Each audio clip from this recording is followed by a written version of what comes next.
Okay, are you ready, Mr. Bryant? All right. Hi, good morning, everybody. I'm so happy you're here today at Preschool Storytime for ages 3 to 5. My name is Miss Stacy, and today we're going to be talking about gardens. Yay! Let's sing our hello song. So remember, when we sing our hello song, we say hello in American Sign Language, like that. And we also say friends, like that. Can you put your fingers together like that and say friends? Very good, friends. Okay. We wave and sing hello. We wave and sing hello. With our friends at story time, we wave and sing hello. We clap and sing hello. We clap and sing hello. With our friends at story time, we clap and sing hello. Now this is, I think, is the funnest one. We wink and sing hello. We wink and sing hello. With our friends at story time, we wink and sing hello. Good morning. Okay, I want to remind everyone about our 1,000 Books Before Kindergarten program. Everyone may be signed up, but you earn prizes for reading, and it's very simple. Yeah, did you have a question? I do 1,000 books, and I do 100. Yo, wow.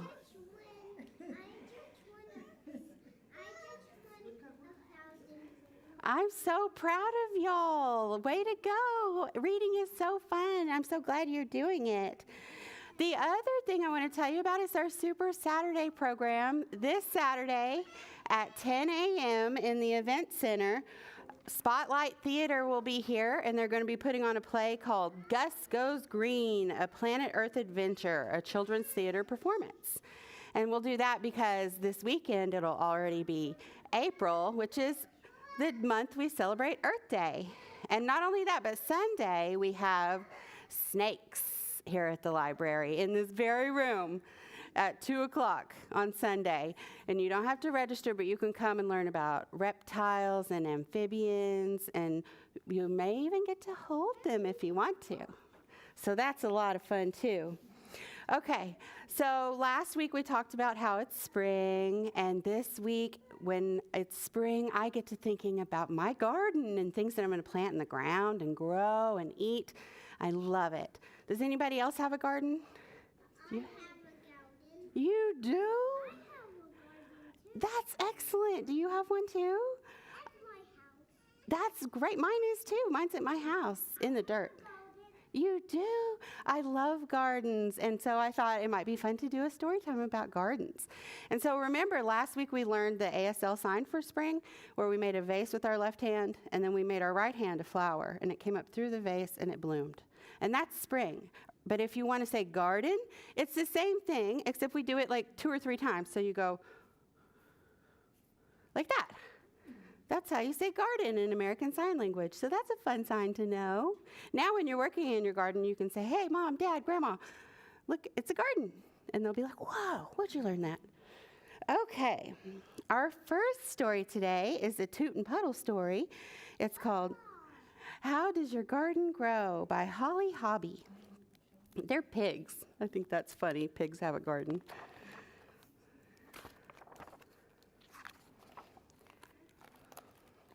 Toot and Puddle always planted their garden in May. This year, Puddle's little cousin Opal came to Woodcock Pocket to help. I love gardens, she said. Gardens are lovely. They planted loads of lettuce. Toot planted spinach, squash, carrots, and peppers. Puddle planted beans and beets, plus pumpkins and popcorn. Popcorn? Last of all, Opal planted sunflowers and morning glories and crazy-colored zinnias. Each morning they went out to see how everything in the garden was growing. At the end of the day, they admired the garden in the evening light. It's beautiful, Opal said. I can't wait until we're picking things and eating them, said Toot. We'll have to wait, Puddle said. So in your garden, sometimes you have to wait a long time for your stuff to grow, huh? One morning, Puddle noticed that some lettuce leaves had been nibbled up. Something likes our lettuce, he said. What could it be? Opal asked. I think we have an uninvited visitor, said Puddle. Well, build a fence, Toot said decisively. Gardens need fences. The next day, more lettuce leaves were missing. How did it get in? Puddle wanted to know. What can we do? Catch it, said Toot, who was absolutely furious. They hadn't tasted the lettuce themselves yet. Catch it? Opal asked in a worried voice. Maybe it won't come back, she suggested. Whatever it was, maybe it will just go away. Let's wait and see, Puddle said calmly. What do you think? The next morning, there was less lettuce than ever. Toot couldn't believe his eyes. Outrageous, he fumed. Opal said, I think there's still enough for everyone. Who's eating their garden? The next morning, holy moly, Puddle said, look at the spinach. I don't believe it, cried Toot.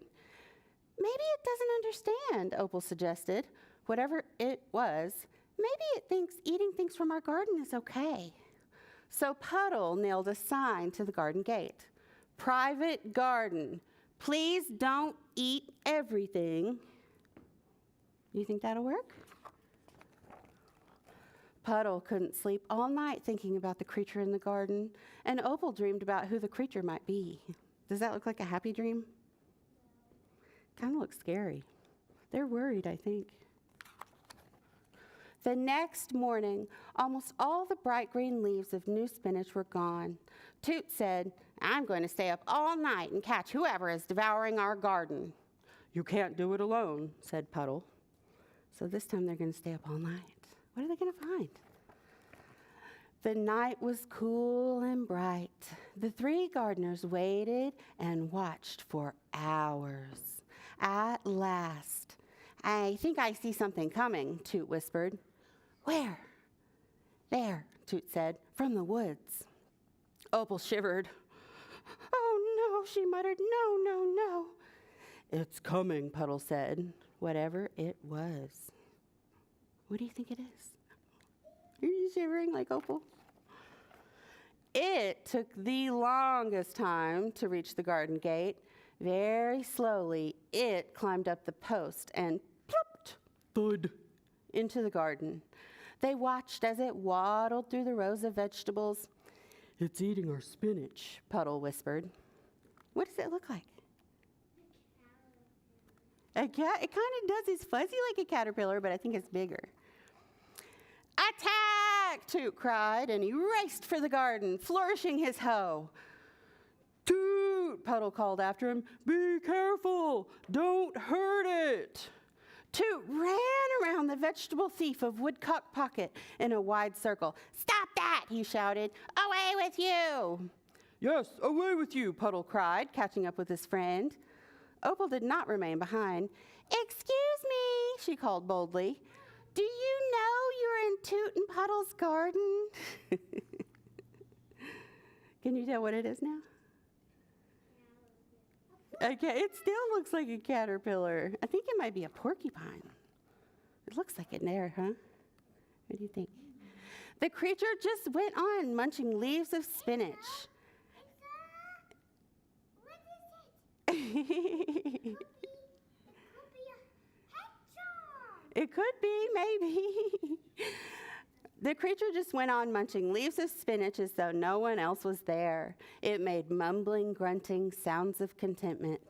What can we do? Puddle asked. You're under arrest, Toot shouted. He waved his hoe in the air, but their unwanted visitor didn't seem to notice. He's just eating. He doesn't care.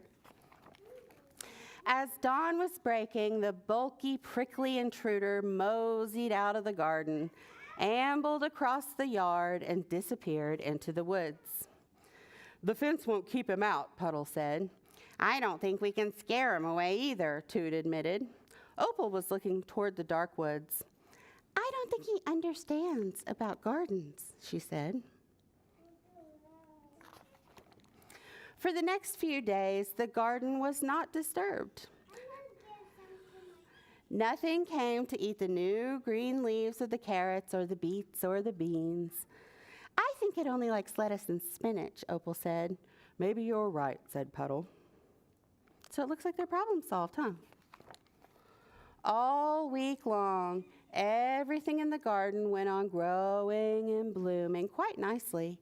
But Opal had a feeling about the garden that wouldn't go away. And one evening at dinner, she piped up, "The garden is lovely," she said, "but it isn't as exciting as it used to be." "I know what you mean," Puddle said. It really isn't," Toot said. So the following morning, they planted another row of spinach right where the first row had been. Puddle made a new sign with Opal's help, and they hung it on the garden gate. "Free spinach. Help yourself." That's it. That's the end. And look, their visitor came back. At first, they didn't like that he was eating their stuff, but then they missed him, and they invited him back. And that's one of the best things about the garden is you can share the things you grow. I know my dad, he grows this huge garden just so he can give things away, which I think is a lot of fun. Okay, friends, now we're going to do a rhyme, which is really, really fun. So if you want to, should we stand up and spin around and jump before we do it? Okay, stand up. Let's reach for the sky. Reach, reach, reach. Spin around. Jump up. Big jumps. Another big jump. 3 jumps. 3 jumps. Shake, shake. Be crazy and silly. Oh, I'm a little dizzy now. Okay. Oh, are we ready for our rhyme? This rhyme needs some help from the audience, okay? Every time I say a line, we're going to say, crunch, crunch, munch at the end, okay? And you can make your hand into a mouth, or you can even do a big mouth when you say it. Crunch, crunch, munch. Can everybody say it with me? Crunch, crunch, munch. All right, good job, friends. Well, let me show you a garden I've been working on. There's my garden. It doesn't look like much, but it can take a lot of work to get a garden. Hop, hop, what's this? Hop, hop, hop, hop. That's a bunny. His name is John the Rabbit. Does he look like a John? Okay, you ready? After I say a line, you say, crunch, crunch, munch. And at the very end, we're all going to say, no, ma'am. Okay? Okay. Oh, John the Rabbit, crunch, crunch, munch. Jumping in my garden, crunch, crunch, munch. Munching down my carrots. There he is, he took it. My fresh tomatoes. My sweet potatoes. If I live to see next fall, I ain't gonna have crunch, crunch, crunch, any garden at all. Crunch, crunch, crunch. No, ma'am. That was kind of silly. Should we do it one more time now that we know what we're doing? Okay. I forgot to take the potato off anyway. Okay. Oh, John the Rabbit, crunch, crunch, crunch. Jumping in my garden, crunch, crunch, crunch. Eating down my carrots, my sweet potatoes, my fresh tomatoes. And if I live to see next fall, I ain't gonna have no garden at all. Crunch, crunch. No, ma'am. Good job, friends. That was a silly one. But sometimes rabbits do get into gardens and eat things. I have rabbits that get in my gardens. So you either have to like block off your stuff or put it up high. I don't know. So our next story is about a garden in a city. It's called Jaden's Impossible Garden by Melina Mungal, and the pictures are by Ken Daly. Look how pretty this book is. Look, there's butterflies. Jaden loved nature. At school, he played outside during recess. On field trips, he pretended to be a scientist, collecting acorns, stones, and twigs. In Jaden's favorite books, kids played in tree houses or climbed rocks. Do you guys like to play in tree houses and on rocks? Me too. You do. But after school, Jaden had to stay inside. There's no nature here in the middle of the city, Mama said. Jaden knew there was. On his way home, he watched squirrels scrounge for snacks. He listened to the calls of the cardinals. He felt fat, flurry snowflakes as they fell from the sky and landed on his face. That's all nature, isn't it? A wheelchair van lowered Mr. Curtis onto the sidewalk in front of Jaden's building each afternoon. He would inch forward and stop, then look around from the sky to the ground. He'd close his eyes and breathe fresh air before wheeling in. Jaden wondered if Mr. Curtis wanted to be outside as much as he did. Every day, Jaden walked home very slowly, so he would get there just as the wheelchair van was pulling up. He opened the building door wide and waited as Mr. Curtis wheeled inside. "Thank you, Jaden," said Mr. Curtis. Mr. Curtis was outside one day as Jaden walked up. "What are you looking at?" Jaden asked. "That crocus," Mr. Curtis said. "That's that flower right there." "How'd it get there?" Jaden asked with awe. "Magic," Mr. Curtis winked. "Spring is here." Jaden smiled, wanting to stay. Then his shoulders slumped. "I have to go inside. Mama says there's nothing to do out here." "My daughter says that too," Mr. Curtis nodded. "But I just want to be out all day." Do y'all like playing outside too? "Can I go outside with Mr. Curtis?" Jaden asked Mama. "He loves nature too."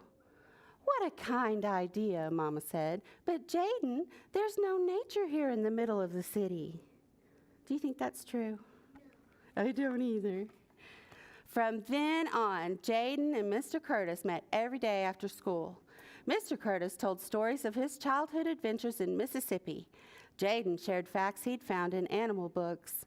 They compared nature collections. They searched for anthills. They built towers from old boxes, stones, and sticks. "This is our secret fort," Jaden said. They planted mystery seeds in old containers. "This is our magical garden," Mr. Curtis said. Does it look like magic? Not yet. One day, Jaden tried to share the secret. "Mama, here's the magical secret fort garden I made with Mr. Curtis." "These old buckets and boxes," Mama shook her head. "Jaden, honey, I'm glad you and Mr. Curtis are enjoying time together, but there's no nature here in the middle of the city." She still doesn't see it. So Jaden and Mr. Curtis made a plan.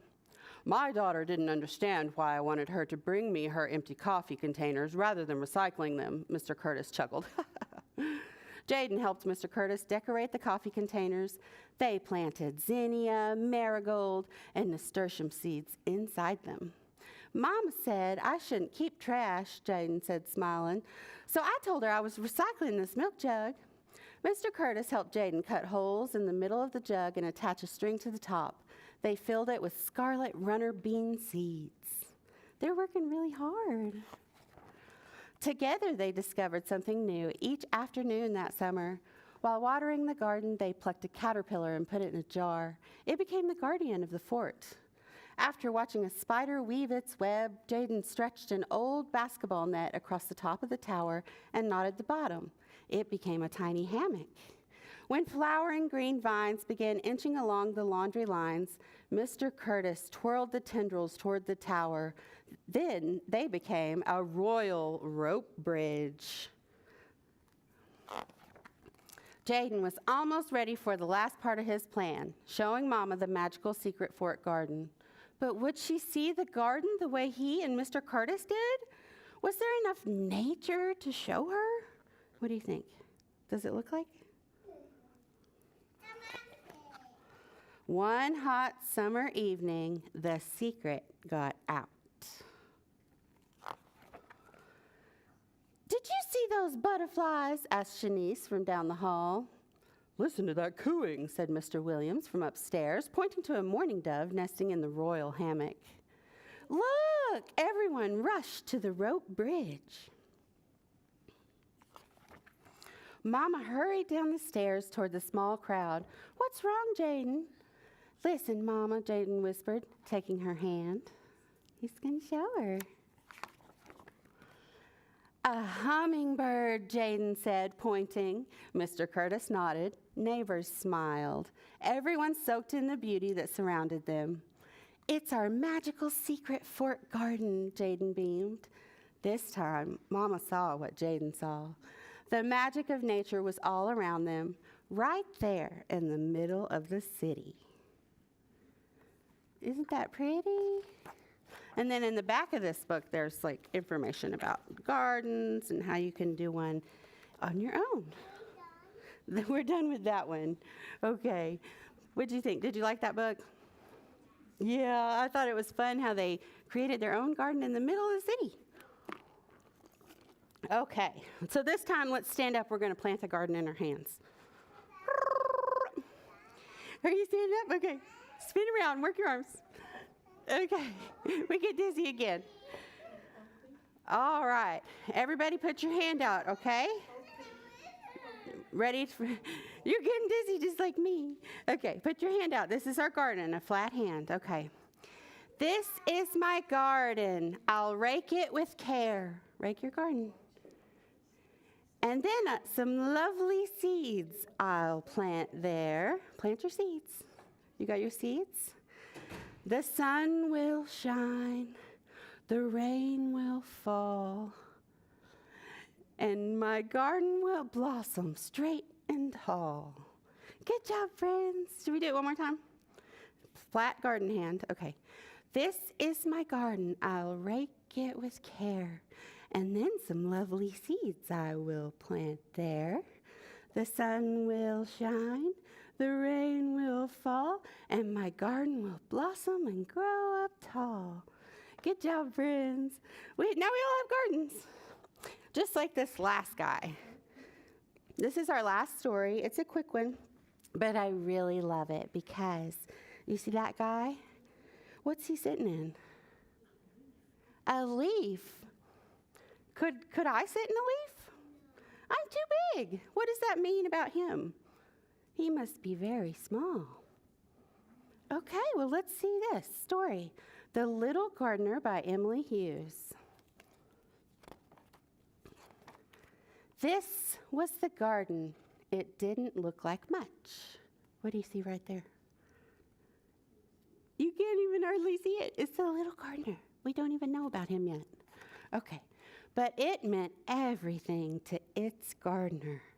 There's a close-up shot. You can see he's still little. It was his home. Look, there's his house. It was his joy.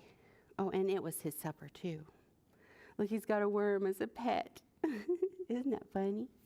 He's so little. It's a worm, yeah. Only he wasn't much good at gardening. It wasn't that he didn't work hard. Ew, what's that? Is that garbage? He worked hard. Very, very hard. And there he is. He's toiling away. But he's so small. He was just too little. Look, he's so discouraged. And there's his worm. But there was one thing that did blossom in his garden. It was a flower. It was alive and wonderful. It gave the gardener hope, and it made him work even harder. He worked all morning. He worked all afternoon. He worked all night. Oh my gosh, he's working all the time. Still, the garden was dying. He would have no home. He would have no supper. Oh no, I'm worried about him. He would have no joy, and his little worm looked sad. One night, feeling tired and sad, he made a wish.